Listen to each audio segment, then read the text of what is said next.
ಆತ್ಮೀಯ ವೀಕ್ಷಕರಿಗೆ ನಮಸ್ಕಾರಗಳು. ವೀಕ್ಷಕರೇ, ಒಂದು ಪುರಸಭೆ ಆಗಲಿ ಅಥವಾ ನಗರಸಭೆ ಆಗಲಿ ಅಥವಾ ಪಟ್ಟಣ ಪಂಚಾಯತಿ ಆಗಲಿ, ಆ ವ್ಯಾಪ್ತಿಯಲ್ಲಿ ಬರುವಂಥ ನಾಗರಿಕರು ನಿಗದಿತ ಸಮಯಕ್ಕೆ ತೆರಿಗೆಯನ್ನು ಕಟ್ಟಲಿಲ್ಲ ಅಂದರೆ, ಆಸ್ತಿಯ ತೆರಿಗೆಯನ್ನು ಕಟ್ಟಲಿಲ್ಲ ಅಂದರೆ ಆ ತೆರಿಗೆಗೆ ದಂಡವನ್ನು ವಿಧಿಸಿ ದಂಡದ ಸಹಿತ ತೆರಿಗೆಯನ್ನು ಕಟ್ಟಿಸ್ಕೊಳ್ಳುವಂಥ ವ್ಯವಸ್ಥೆ ಈ ಒಂದು ನಗರಸಭೆ ಮತ್ತು ಪಟ್ಟಣ ಪಂಚಾಯತಿಗಳಲ್ಲಿರುವಂಥದ್ದು. ಆದರೆ ಈ ಸಾರ್ವಜನಿಕರು ಕಟ್ಟುವಂಥ ತೆರಿಗೆ ಹಣವನ್ನು ಆಯಾ ವಾರ್ಡ್ಗಳ ಅಭಿವೃದ್ಧಿಗಳಿಗೆ ಬಳಸ್ಕೊಳ್ಳುವಂಥದ್ದು ಇರುವಂಥ ಪದ್ಧತಿ ಬಳಸ್ಕೊಳ್ತಾರೆ. ಆದರೆ ಆ ತೆರಿಗೆ ಹಣದಲ್ಲಿ ಸರಿಯಾದ ಕಾಮಗಾರಿಗಳನ್ನ ಮಾಡಿ ಸಾರ್ವಜನಿಕ ಉಪಯೋಗ ಆಗಿರುವಂಥ ಕಾಮಗಾರಿಗಳನ್ನ ಮಾಡಿಕೊಂಡು ಯಾವುದೇ ರೀತಿಯ ತೆರಿಗೆ ಹಣ ಫೋಲ್ ಮಾಡೋ ಹಾಗೆ ನೋಡ್ಕೊಳ್ಳುವಂಥದ್ದು ಪುರಸಭೆ ಅಧಿಕಾರಿಗಳ ಜವಾಬ್ದಾರಿ ಆಗಿರುತ್ತೆ.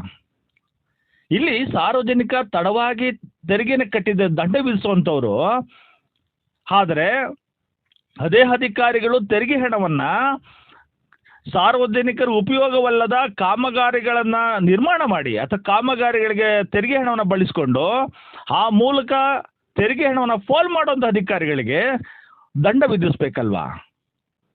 ಸಾರ್ವಜನಿಕರಿಗೂ ನ್ಯಾಯ, ಅಧಿಕಾರಿಗಳು ನ್ಯಾಯ ಇಲ್ಲ, ಇಬ್ಬರಿಗೂ ಒಂದೇ ನ್ಯಾಯ ಆಗಿರಬೇಕು. ಇವರು ನಿಗದಿತ ಸಮಯಕ್ಕೆ ತೆರಿಗೆ ಕಟ್ಟಲಿಲ್ಲ ಅಂತ ದಂಡ ವಿಧಿಸುವಂಥ ಅಧಿಕಾರಿಗಳಿಗೆ ಅದೇ ತೆರಿಗೆ ಹಣವನ್ನು ಫೋಲ್ ಮಾಡುವಂಥದ್ದು, ಅನವಶ್ಯಕವಾಗಿ ಕಾಮಗಾರಿ ನಿರ್ಮಾಣ ಮಾಡಿ ಸಾರ್ವಜನಿಕರ ಉಪಯೋಗಕ್ಕೆ ಕೊಡದೇ ಆ ಕಾಮಗಾರಿ ಎಲ್ಲೋ ಒಂದು ಕಡೆ ನೆಲೆಗುದ್ದಿಗೆ ಬೀಳುವಂಥ ವ್ಯವಸ್ಥೆಯನ್ನು ಸೃಷ್ಟಿ ಮಾಡೋ ಅಧಿಕಾರಿಗಳಿಗೆ ದಂಡ ವಿಧಿಸ್ಬೇಕಲ್ವಾ? ಜಿಲ್ಲಾಧಿಕಾರಿಗಳು ಒಂದು ಪುರಸಭೆಯಿಂದ ಬಂದಾಗ ಅವರು ಸುಪ್ರೀಂ ಆಗಿರ್ತಾರೆ. ಜಿಲ್ಲಾಧಿಕಾರಿಗಳು ಇಂತಹ ಅಧಿಕಾರಿಗಳೇನಿದ್ದಾರೆ ತೆರಿಗೆ ಹಣವನ್ನು ಫೋಲ್ ಮಾಡೋದು ಅಧಿಕಾರಿಗಳಿಗೆ ದಂಡವನ್ನು ವಿಧಿಸಿ ಅಥವಾ ಒಂದು ಪನಿಷ್ಮೆಂಟ್ ಅಂತ ಕೊಟ್ಟಿದ್ದೆ, ಆದರೆ ಏನೋ ಒಂದು ತೆರಿಗೆ ಹಣವನ್ನು ಫೋಲ್ ಮಾಡೋದು ಅಧಿಕಾರಿಗಳು ಎಚ್ಚೆತ್ಕೊಂಡು ಬೀಳ್ತಾರೆ.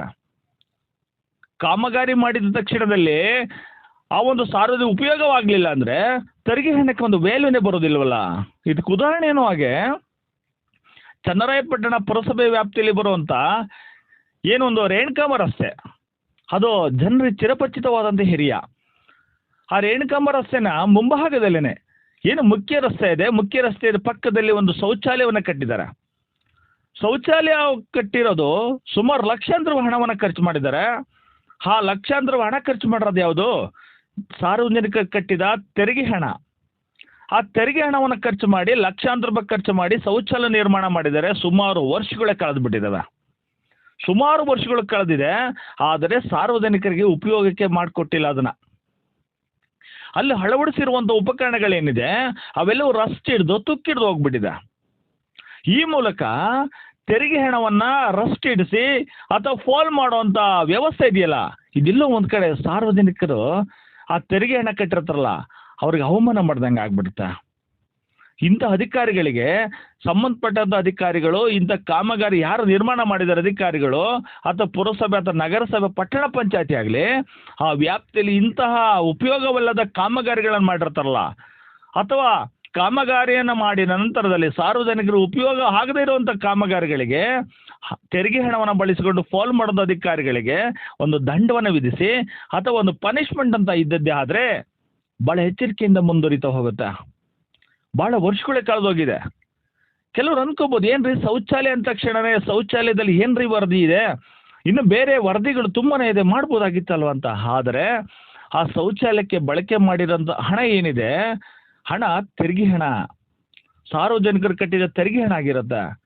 ಅದೇ ತೆರಿಗೆಯನ್ನು ತಡವಾಗಿ ಕಟ್ಟಿದರೆ ದಂಡ ವಿಧಿಸುವಂಥ ಅಧಿಕಾರಿಗಳು ಇದೇ ತೆರಿಗೆ ಹಣವನ್ನು ಫೋಲ್ ಮಾಡಿ ಎಲ್ಲೋ ಒಂದು ಕಡೆ ಉಪಯೋಗವಲ್ಲದ ಕಾಮಗಾರಿಗಳನ್ನ ಮಾಡಿಕೊಂಡು ಹಣವನ್ನು ಫೋಲ್ ಮಾಡ್ತಾರಲ್ಲ, ಇವ್ರಿಗೂ ದಂಡ ವಿಧಿಸ್ಬೇಕಲ್ವಾ? ಜಿಲ್ಲಾಧಿಕಾರಿ ಇಂಥ ಕಡೆ ಗಮನ ಹರಿಸ್ಬೇಕು. ಇಂಥ ಕಡೆ ಗಮನ ಹರಿಸೋದು ಅಂದರೆ ಇದನ್ನು ರೀಓಪನ್ ಮಾಡಿಸ್ಬಿಟ್ಟು ಸಾರ್ವಜನಿಕ ಉಪಯೋಗ ಕೊಡಬೇಕು ಅಂತ ಅಲ್ಲ. ಇಲ್ಲೂ ಒಂದು ಕಡೆ ತೆರಿಗೆ ಹಣವನ್ನು ಈ ಥರ ಫೋಲ್ ಮಾಡಿದಾರಲ್ಲ, ಆ ಫೋಲ್ ಮಾಡಿರೋಂಥ ಅಧಿಕಾರಿಗಳೊಂದು ಪನಿಷ್ಮೆಂಟ್ ಅಂತ ಬೇಕು, ಅವ್ರಿಗೊಂದು ದಂಡ ಅಂತ ವಿಧಿಸ್ಬೇಕು. ಸಾರ್ವಜನಿಕರಿಗೆ ದಂಡ ವಿಧಿಸಿದ್ಮೇಲೆ ಅವ್ರಿಗೂ ದಂಡ ವಿಧಿಸ್ಬೇಕಲ್ವಾ? ಜಿಲ್ಲಾಧಿಕಾರಿಗಳು ತುಂಬ ಸೂಕ್ಷ್ಮವಾಗಿ ಆಲೋಚನೆ ಮಾಡುವಂಥ ವಿಚಾರ ಆಗಿದೆ. ದಯಮಾಡಿ ನಿಮ್ಮಲ್ಲಿ ಒಂದು ಮನವಿ ಮಾಡ್ಕೊಳ್ತೀವಿ, ಜಿಲ್ಲಾಧಿಕಾರಿಗಳಲ್ಲಿ ಇಂತಹ ಒಂದು ಯಾವುದೇ ಪುರಸಭೆ ಆಗಲಿ ಯಾರು ಕಾಮಗಾರಿಗೆ ಹಣವನ್ನು ಬಳಸ್ಕೊಂಡು ಫೋಲ್ ಮಾಡಿ ಸಾರ್ವಜನಿಕ ಉಪಯೋಗಕ್ಕೆ ಬಿಟ್ಕೊಡ್ತಾನೆ ಇರುವಂಥ ಒಂದು ವ್ಯವಸ್ಥೆ ಇದೆ, ಅದನ್ನು ಸರಿಪಡಿಸ್ಬೇಕು ಅಂತ ನಿಮ್ಮಲ್ಲಿ ನಾವು ಮನವಿ ಮಾಡ್ಕೊಳ್ತೀವಿ.